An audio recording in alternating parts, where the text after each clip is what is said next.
በኢራን በአሜሪካና በእስራኤል መካከል የተቀሰቀሰው እሳታማና ምድርን የሚያንቀጠቅጥ ጦርነት ሶስተኛ ሳምንቱን ሲያስቆጥር የመካከለኛው ምስራቅ የፖለቲካ ካርታንና የኃይል ሚዛኑን ለዘላለም ሊቀይር የሚችል እጅግ አስደንጋጭና ታሪካዊ ክስተት መከሰቱ በዓለም ዙሪያ መነጋገሪያ ሆኗል። ዓለምን በከፍተኛ ጉጉት በስጋትና በጥያቄ ምልክት ያስጠበቀው የቴህራን ታላቅ ሚስጥር አዲሱ የኢራን መንፈሳዊ መሪ ሞጅተባ ኻሜኒ በከፍተኛ ሚስጥራዊነት ከሀገር መውጣታቸውና ወደ ሩሲያ መወሰዳቸው ተነግሯል። የመረጃ እንደ ሰደድ እሳት እየተሰራጨ ሲሆን በተለይም ኩዌት የምታትመው አልጃሪዳ ጋዜጣ ያወጣው ዝርዝር ዘገባ የክስተቱን አሳሳቢነት፣ የኢራንን መንግስት የመሪነት ቀውስና የዓለማችንን ታላላቅ ኃይሎች የዲፕሎማሲያዊ ቁማር ቁልጭ አድርጎ አሳይቷል። ታሪኩ የሚጀምረው ከቴህራን እምብርት ነው። በዚያ አስፈሪና በሚሳኤሎች ብርሃን በደመቀው ሌሊት የኢራን ሰማይ በአሜሪካና በእስራኤል የቦምብ ናዳ በሚታመስበት ወቅት አንድ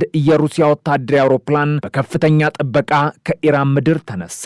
ይህ አውሮፕላን ተራ ወታደራዊ ቁሳቁስ ሳይሆን የተሸከመው የኢራንን የወደፊት ዕጣ ፈንታና የሺዓው ዓለም መሪ ተደርገው የሚታሰቡትን ሞጅተባ አሊ ኻሜኒን ነበር። እንደ ዘገባዎቹ መረጃም ከሆነ ሞጅተባ ከቴህራን ወደ ሞስኮ የተጓዙት በተለመደው የመንገደኞች አውሮፕላን ሳይሆን በሩሲያ ወታደራዊ አውሮፕላን ታጅበው በከፍተኛ ሚስጥራዊነት ነው። የኢራን ከፍተኛ የደህንነት ተቋማት የመሪውን ደህንነት ለመጠበቅና ያሉበት ቦታ በጠላት እንዳይታወቅ ለማድረግ የወሰዱት የመጨረሻው አማራጭ መሪውን ወደ አጋር ሀገር ሸሽጎ ማከም የሚል እንደነበር ይነገራል። ሩሲያም ለዚህ ወታደራዊና ዲፕሎማሲያዊ ድጋፍ ፈቃደኛ በመሆን ፕሬዝዳንት ቭላድሚር ፑቲን ራሳቸው ለኢራኑ ፕሬዝዳንት መሱድ ፔዜሽኪያን ጥገኝነትና የሕክምና ዋስትና እንደሰጡ ተጠቁሟል። ይህ ጉዞ የተከናወነው አዲሱ መሪ ሞጅተባ ኻሜኒ ስልጣን በያዙ ጥቂት ቀናት ውስጥ መሆኑ ጉዳዩን ይበልጥ አነጋጋሪ አድርገዋል። አባታቸው አያቶላህ አሊ ኻሜኒ በጦርነቱ የመጀመሪያ ምዕራፍ በደረሰባት ጥቃት ሕይወታቸው ማለፉን ተከትሎ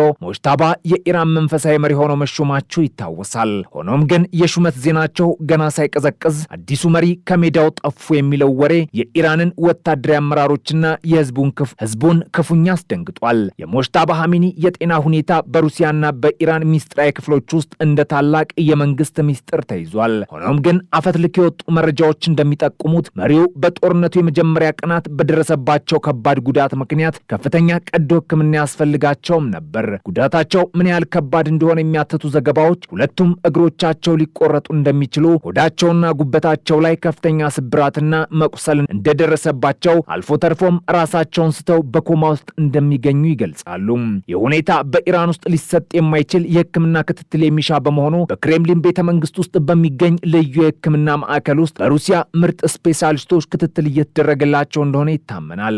በአንጻሩ የኢራን መንግስት ባለስልጣናት ግን መሪያችን ደህና ናቸው፣ በአገር ውስጥ ሆነው ስራቸውን እየሰሩ ነው ቢሉም እስካሁን አንድም ቪዲዮ ወይም የድምፅ መልእክት ማቅረብ አለመቻላቸው የውሸታቸውን ጥርጣሬ አባብሶታል። ይህ በሚስጥር የተሸፈነ ጉዞና የጤና ሁኔታ መደበቅ በኢራን ወታደራዊ አመራሮች ዘንድ ታላቅ መደናገጥንና የመንፈስ ስብራትን ፈጥሯል። አብዮታዊ ጥበቃ ኃይል ከፍተኛ አዛዦች እንኳን መሪያችን የት እንዳለ፣ በምን ሁኔታ ላይ እንደሚገኝና ቀጣዩ ትዕዛዝ ከማን እንደሚመጣ ግራ ተጋብተዋል። በቴሌግራፍ ጋዜጣ የወጣ አንድ ዘገባ እንደሚያመለክተው ብዙዎቹ የጦር አዛዦች ከመሪያቸው ጋር ምንም አይነት ግንኙነት የላቸውም። ሞጅተባ በሕይወት ይኑር አይኑር ወይም ጉዳቱ ምን ያህል እንደሆነ የሚያውቅ አንድ ሰው የለም፣ እኛ የምናውቀው መቅሰላቸውን ብቻ ነው ሲል አንድ የኢራን ባለስልጣን ሁኔታውን በጭንቀት ገልጾታል።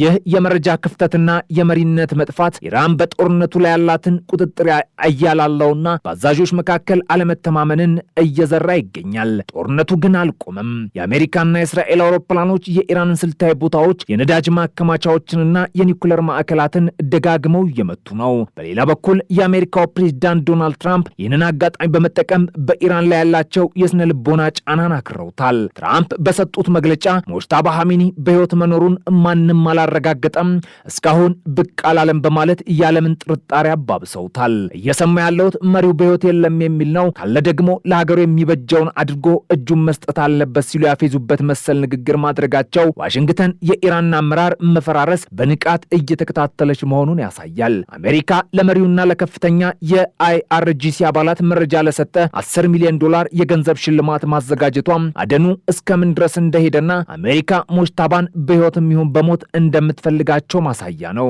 የእስራኤሉ ጠቅላይ ሚኒስተር ቤንያሚን ኔታንያሁን በበኩላቸው ለኢራኑ መሪ የሕይወት ኢንሹራንስ አልገባሁለትም በማለት ሞጅተባ በሩሲያ ቢደበቁም እንኳን ከእስራኤል ረዥም እጅ ማምለጥ እንደማይችሉ በገደምዳሜ አስጠንቅቀዋል። እስራኤል ሞጅታባ ያሉበትን ቦታ ለማወቅ የስለላ ድሮኖቿንና ሰላዮቿን በሞስኮ ጭምር ልታሰማራ እንደምትችል ፍንጭ ሰጥታለች። ይህ ንግግር በእስራኤልና በሩሲያ መካከል ያለውን ዲፕሎማሲያዊ ግንኙነት ሊያሻክር እንደሚችል ቢገመትም እስራኤል ግን የህሉና የጠላት የምትለው መሪ የትም ቢገኝ መከታተሏን እንደማታቆም ግልጽ አድርጋለች። በቴህራን ቤተ መንግስት አካባቢ የሚሰማው ሌላ አስደንጋጭ ወሬ ደግሞ ከመሪው ወጣ የተባለው የመጀመሪያ የህዝብ መግለጫ ሐሰተኛ ነው የሚል ነው። መግለጫው በድምፅ ወይም በምስል ያልተደገፈ መሆኑና የአጻጻፍ ስልቱ ከብሔራዊ ደህንነት ምክር ቤት ዋና ጸሐፊ አሊ ላሪጃኒ ንግግሮች ጋር መመሳሰሉ መሪው በሌሉበት ወይም ሊናቸውን ስተው ባለበት ሁኔታ ሌሎች ሰዎች በስማቸው እየገዙ ነው የሚል ጥርጣሬን ፈጥሯል። ይህ ደግሞ በኢራን የውስጥ ፖለቲካ ውስጥ ትልቅ የመፈንቅለ መንግስት መፍጠሩንና የስልጣን ሽኩቻ ወደ ከፋ ደረጃ መሸጋገሩን ያሳያል። የኢራን ህዝብም መሬት እንዳለ እንዲነግረው በየማህበራዊ ሚዲያው እየጠየቀ ሲሆን በአንዳንድ ከተሞችም መሪ የሌላት ሀገር የሚሉ የተቃውሞ ድምጾች መሰማት ጀምረዋል። የሞጅታባ ኻሜኒ ወደ ሩሲያ መወሰዳቸው እውነት ከሆነም ይህ ለኢራን ታሪክ ትልቅ ውርደትና የመጨረሻ የመፈራረስ ምልክት ተደርጎ ሊወሰድ ይችላል። አንድ የሀገር መሪ ሀገሩ በጦርነት እየታመሰችና ህዝቡ በአየር ድብደባ እየተቆላ ባለበት ወቅት ወደ ሌላ ሀገር ሸሽቶ ሕክምና መፈለጉ በህዝቡና በወታደሩ ዘንድ ያለውን ወታደራዊ ወኔ በእጅጉ ይሰብረዋል። የኢራን አብዮታዊ ጦር ለዓመታት ሞት ለአሜሪካ፣ ሞት ለእስራኤል እያለ ሲፎክር ቆይቶ መሪው ግን ለህይወታቸው ሰግተው ወደ ሩሲያ መፈርጠጣቸው ተራ ወታደር ለምን እዋጋለ የሚል ጥያቄ እንዲያነሳም ያደርጓል። ሩሲያን ብትሆን ሞጅታባን በቤተ መንግስቷ ማቆይቷ ከአሜሪካ ጋር ያላትን ፍጥጫ ወደ አዲስ ምዕራፍ የሚያሸጋግርና ምናልባትም ሩሲያን የጦርነቱ ቀጥተኛ ተሳታፊ ሊያደርጋት የሚችል አደገኛ ውሳኔ ነው። ፕሬዚዳንት ፑቲን ሞጅታባን እንደ ፖለቲካዊ ካርድ በመጠቀም ከአሜሪካ ጋር ለሚደረግ ድርድር ሊጠቀሙባቸው ይችላሉ የሚሉም አሉ።